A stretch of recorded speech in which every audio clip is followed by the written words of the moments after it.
Hello and welcome to a special episode of Into the West. For most of us, we fell in love with this game by playing the physical miniatures, but sometimes it can be a challenge finding someone to play a game with outside of tournaments. So this may be an alternative for you.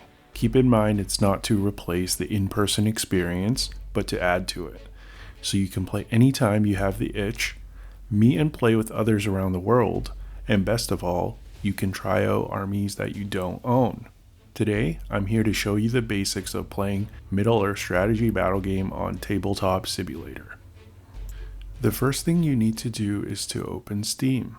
If you don't have that, go download it for free first. Once you have Steam, go to the store. Search up Tabletop Simulator. You'll have to purchase this game. It's currently 26 Canadian dollars for me, which may vary for you depending on your local currency. Also, if you're familiar with Steam, they will often have big sales on their games. So if the regular price is too steep, you can also wait for a sale and get it for even cheaper. Once you have bought and installed Tabletop Simulator, go to the game in your library and click into the Workshop tab. Next, click Browse and then Collections. Then search Middle-earth.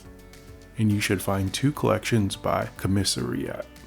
Shout out to Kami, who is a Discord mod on the Tabletop Discord server, and all the creators for this collection. The start here has all the models and armies.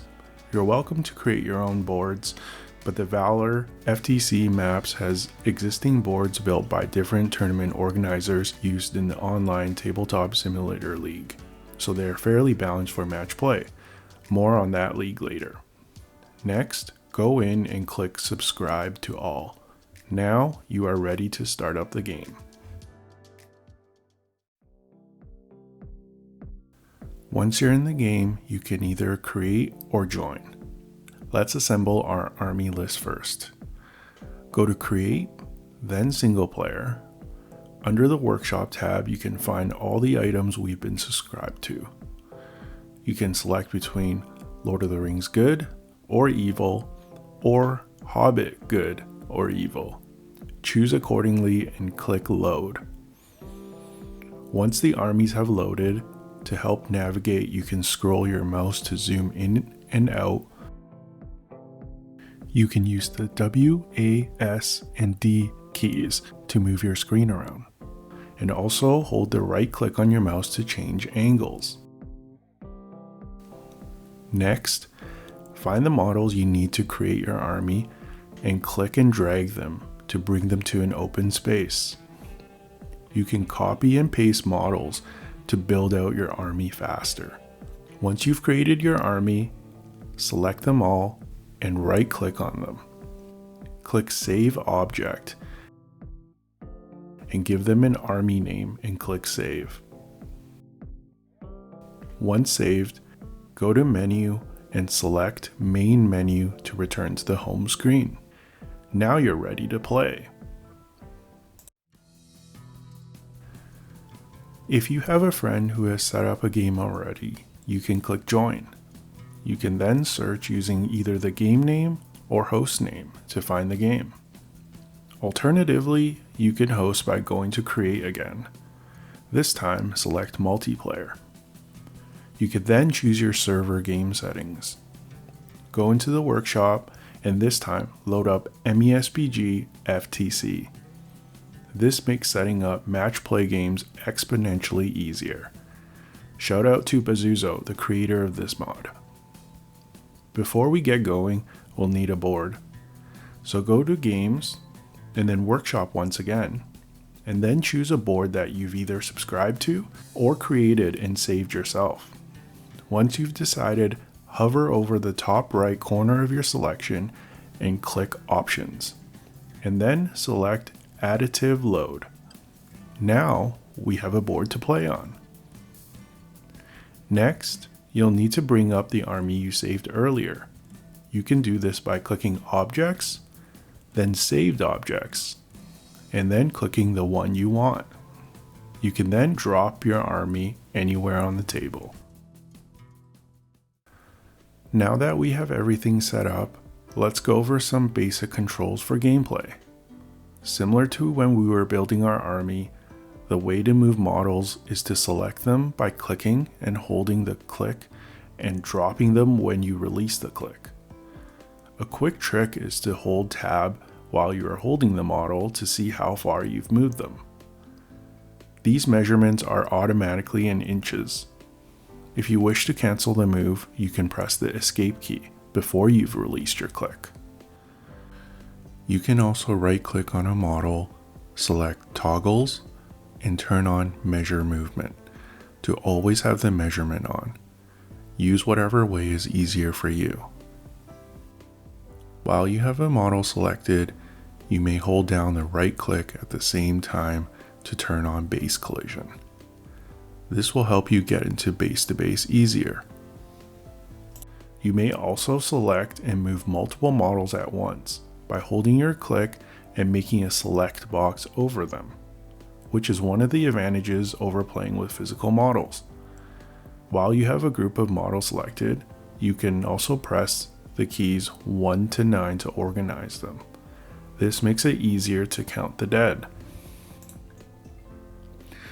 Remember, you can change your view by using the mouse scroll and holding right click. You can also spin models and objects by holding the E or Q keys. Next, let's grab some dice. There are custom Games Workshop dice on each side of the table.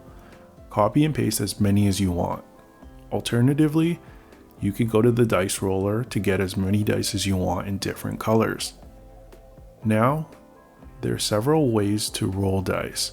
First way, you select the dice as you would the models, and then shake your mouse while holding the click and release it to roll.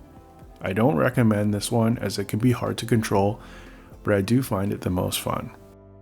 The second way is to select the dice and hit R several times. The third and final way is to use the dice roller. You can drag any amount of dice into the little purple box and your results will appear. Call me old school, but this method personally feels the least satisfying. This is basically all you need to know to play a game. However, I'll show you a few tricks to help with your experience. If you need to measure distances anywhere on the board, you can select the line button.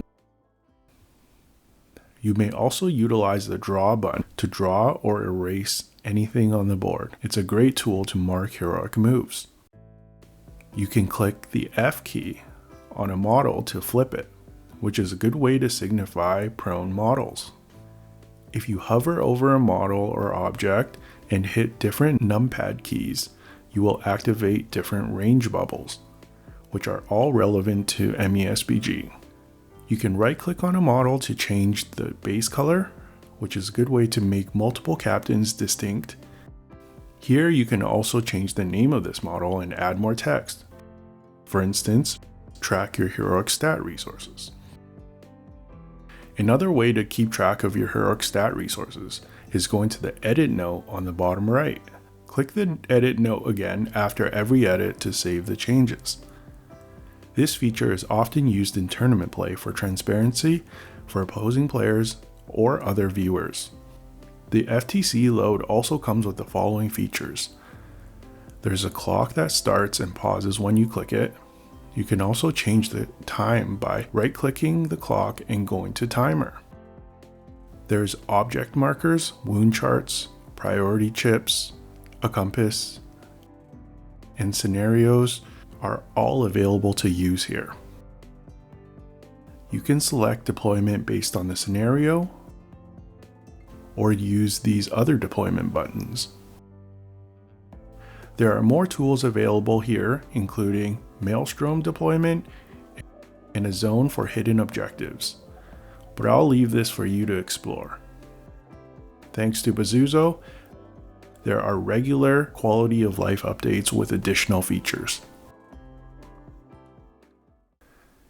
Now that you are equipped to play games online with Tabletop Simulator, here are some ways to find a game.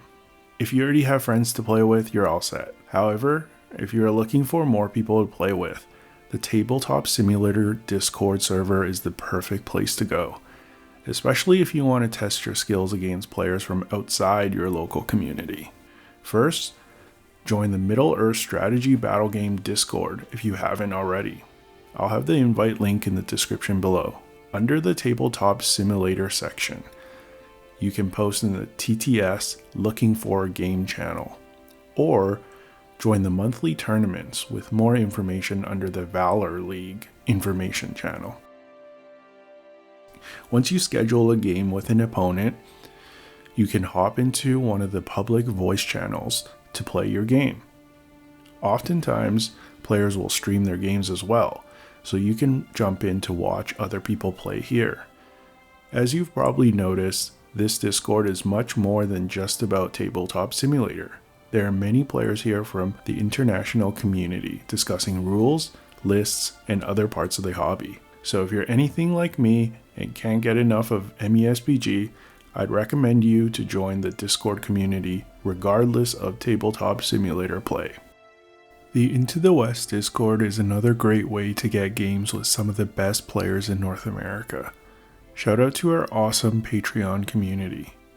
Check out Patreon for more details, which includes extra perks like extra content and custom dice. I also want to shout out our sponsors. Check out the Baron of Dice website for a wide range of dice, including for Middle-earth. And check out the Mithril Brush painting contest dedicated to Middle-earth. We're doing a giveaway for all patrons who've entered by the end of the year. Links in the description below. I hope this video was helpful, and perhaps we will meet on the online battlefield one day.